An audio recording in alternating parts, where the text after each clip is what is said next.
इस लाल बटन को दबाकर मेरे चैनल नारायण ज्योतिष को सब्सक्राइब करें और इस बेल आइकन को भी क्लिक करें।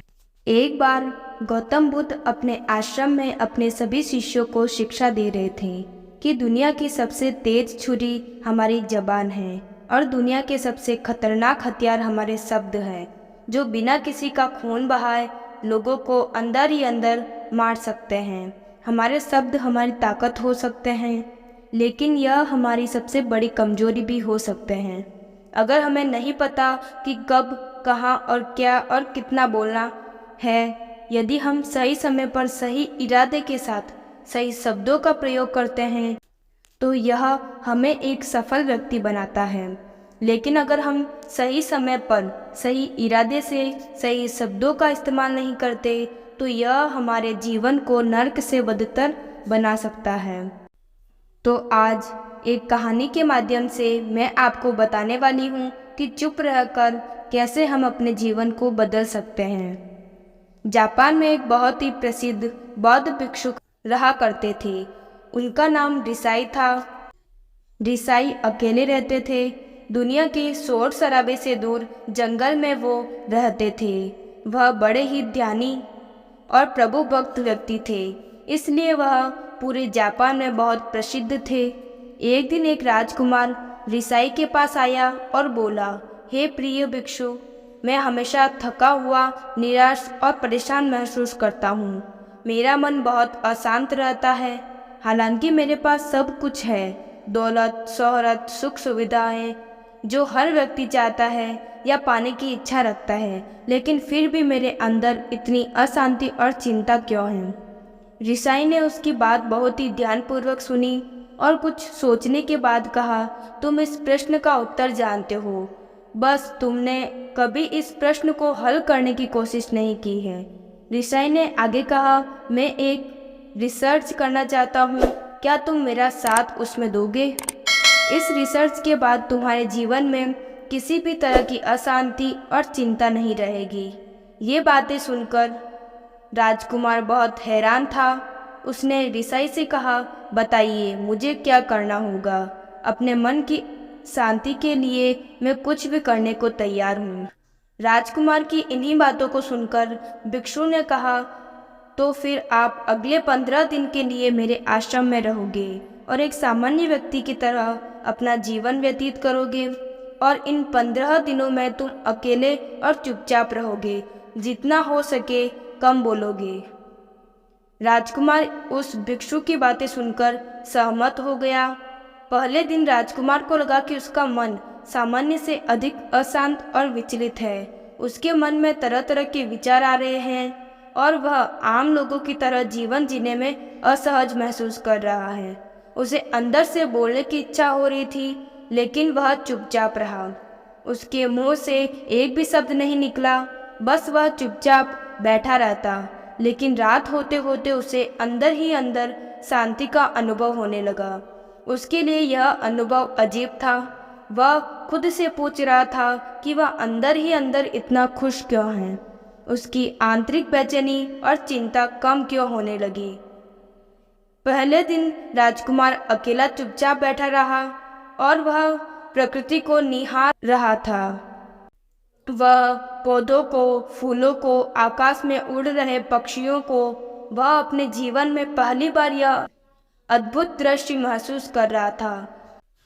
वह दिन भर प्रकृति की सुंदरता को निहारता रहता और उसकी ताजगी को महसूस करता रहता। इसी तरह से 10 दिन बीत गए। उसके मन की सारी बेचैनी, सारी हलचल, सारी उथल पुथल और सारा तनाव गायब हो गया। 11वें दिन की सुबह राजकुमार फिर से एकांत में बैठ गया और कुछ ही मिनटों में उसकी आंखें अपने आप बंद हो गई। वह गहरे ध्यान में चला गया। वह पूरे दिन वहीं पर आंखें बंद करके बैठा रहा, गहरे ध्यान में डूबा रहा। ना कोई शब्द, ना कोई चिंता। राजकुमार भीतर से असीम शांति और आनंद से भर गया। राजकुमार अपने बाकी के 4 दिन की तरह गहरे ध्यान में व्यतीत करने के बाद 15 दिन बाद रिसाई के सामने प्रस्तुत हुआ और रिसाई को प्रणाम करके बोला, प्रिय भिक्षु, मुझे उत्तर मिल गया है कि मेरे मन में इतनी उथल पुथल और चिंता क्यों थी। मैं जान गया कि मेरा मन इतना अशांत और विचलित क्यों था। रिसाई मुस्कुराते हुए पूछा, बताओ क्या उत्तर मिला तुम्हें? राजकुमार ने कहा, मैं आवश्यकता से अधिक बातें करता था। मैं किसी पर भी अपने शब्द और ऊर्जा व्यर्थ करता था। मैं दिन भर अपने लोगों से फालतू की बातें करता रहता और फिर उन्हीं के बारे में अकेले में सोचता रहता और ज़्यादातर समय नकारात्मक ही सोचता रहता। इस तरह मैं बस अपना समय बर्बाद कर रहा था। ज़्यादा बोलने और नकारात्मक सोचने की वजह से मेरा मन अशांत और बेचैन हो गया था और इसी वजह से मैं किसी भी काम को ठीक से नहीं कर पा रहा था, जिसकी वजह से मैं हर काम में असफल होने लगा और फिर इन्हीं लगातार मिलने वाली असफलताओं की वजह से ही मैं और भी उदास और चिड़चिड़ा हो गया। इन्हीं सभी चीज़ों की वजह से मेरा जीवन नष्ट हो रहा था। लेकिन यहाँ पर बिताए हुए 15 दिन मेरे लिए पूरी तरह से अलग थे। मुझे कुछ अलग ही एहसास यहाँ पर हो रहा था। अब मुझे ऐसा लग रहा है कि मैं अपना जीवन पूरी तरह से जी रहा हूँ, लेकिन इससे पहले मैं अपना जीवन गलत तरीके से जी रहा था। और मैंने यह भी सीखा कि हमें सिर्फ ध्यान करने की ज़रूरत नहीं है। ध्यान अपने आप होता है जब हम शांत और मौन होते हैं। ध्यान से पहले कुछ दिनों के दौरान मैंने जो पहली चीज़ सीखी वह यह है कि मनुष्य के जीवन में सबसे महत्वपूर्ण घटना स्वयं को जानना है। यह सुनकर रिसाई ने कहा, सिर्फ तुम ही नहीं, दुनिया में ज़्यादातर लोग ज़रूरत से ज़्यादा बोलते हैं। आज भी लोग ज़्यादातर समय केवल एक दूसरे को नीचा दिखाने के लिए ही बोलते हैं। कुछ लोग ना चाहते हुए भी बातें करते हैं और अपना जीवन बर्बाद कर लेते हैं।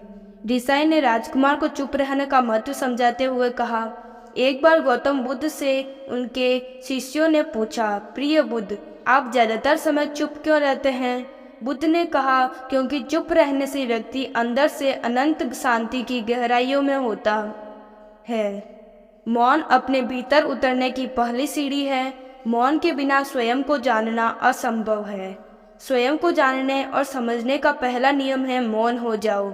उतना ही बोलो जितना अत्यंत आवश्यक हो। बेफिजूल की बातें करना छोड़ दो। तुम अचानक पाओगे कि 10% से भी ज़्यादा लोग व्यर्थ ही ज़्यादा बोलकर अपना समय बर्बाद कर रहे हैं। ना बोलने का कोई भी नुकसान नहीं है, लेकिन यदि आप ज़्यादा बोलते हैं तो आप अत्यधिक गलती कर देते हैं। अगर व्यक्ति कम बोलना शुरू कर दे तो दुनिया की 10% मुसीबतें कम हो जाएगी, झगड़े फसाद कम हो जाएंगे, उपद्रव कम हो जाएंगे, अदालतें कम हो जाएगी। अगर लोग थोड़ा चुप रहना सीख लिए, संसार की बहुत सारी समस्याएं हैं, बहुत सारा उपद्रव सिर्फ बोलने से पैदा होते हैं।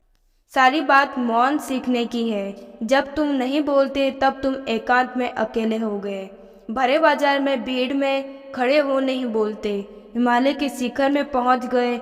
जिसने मौन की कला जान ली वो भीड़ में भी अकेले होने की कला जान लेता है। वो अपने भीतर की डुबकी लगाने लगता है और एकांत में तो आदमी स्वर्ग में ही उपस्थित होने की बेचैनी पैदा करता है। पहले तुम्हें चुप रहने की शक्ति को धारण करना होगा, इससे तुम अधिकतर ऊर्जा को बचा लोगे। फिर इस स्थिति में पहुंच जाओगे कि तुम कम बोलने लगोगे। अगर तुम किसी के यहाँ पर जा रहे हो और परेशान हो जाओ तो ऐसे में उचित है कि आंखें बंद कर लो और अपने में खो जाओ। वहाँ से आपको ताजगी महसूस होगी, क्योंकि तुम्हारे अंदर ही जीवन का वो स्रोत छिपा हुआ है, वह किसी दूसरे में नहीं। तुम्हें स्वयं ही अपने अंदर उतरना होगा और वहीं से परम राज्य जीवन का आनंद ले पाओगे। आनंद का यहीं से जन्म हुआ है, यहीं से तुम मौत में डूब जाओगे, यही तुम्हारा सूरज उदय होगा, यहीं से अस्त होगा। इसी प्रकार तुम बार बार डुबकी लगाओ। जब भी तुम डुबकी लगाकर लौटोगे वहाँ से तुम पाओगे कि फिर ताजगी भरी जीवन की नई संपदा मिलेगी।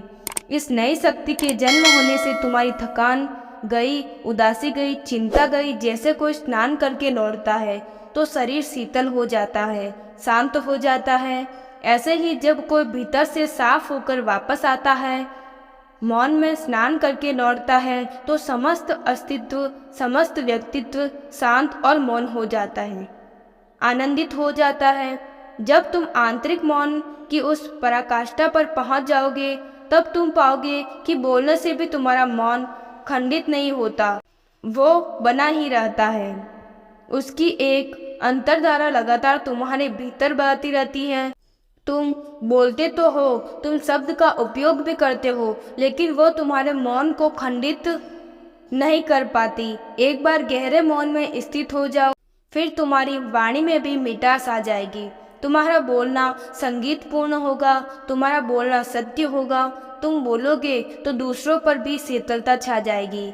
जैसे ही तुम अंदर से चुप होते हो, तुम इतने शक्तिशाली होने लगते हो कि समाज की निर्भरता तुम छोड़ने लगते हो और तुम्हारे जीवन में एक मस्ती आती है जो केवल दीवानों के जीवन में होती है। तुम्हारे चेहरे पर एक नई रौनक आ जाती है, तुम्हारे आंखें किसी अमृत के समान हो जाती है, तुम अनंत शांति के समुद्र में डूबने लगते हो। इतना कहकर भिक्षु ऋषि ने अपनी बात खत्म की और वो मौन में चले गए।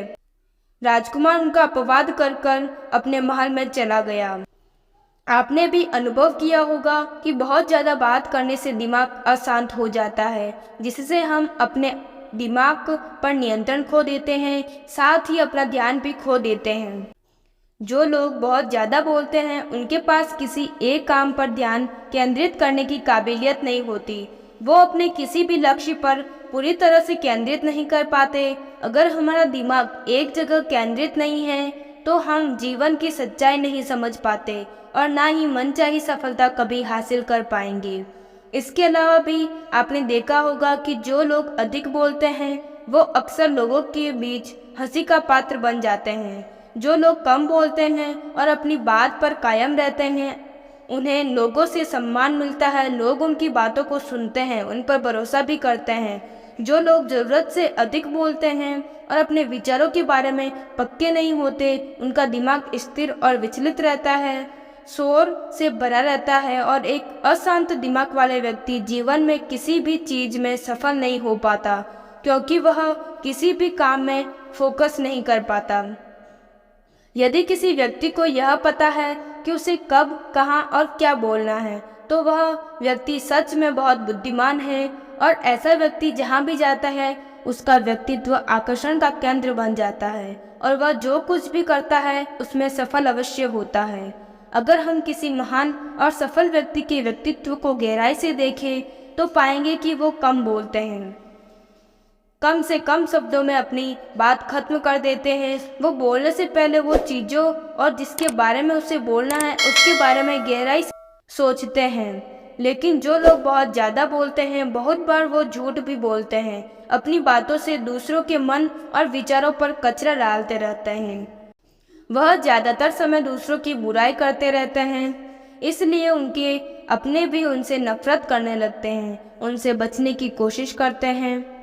हमारे भारतीय उपनिषदों में कहा गया है कि हमारे शब्द वास्तविक ब्रह्म शक्ति है। मौन से धैर्य आता है, धैर्य से ध्यान और ध्यान से हम अपने जीवन के बारे में जागरूक हो जाते हैं। इसलिए अगर हम ज़्यादा बात करते हैं तो हम मौन को खो देते हैं, जो मन की शांति का पहला स्तंभ है। आज से हम भी चुप रहने का अभ्यास अवश्य करेंगे।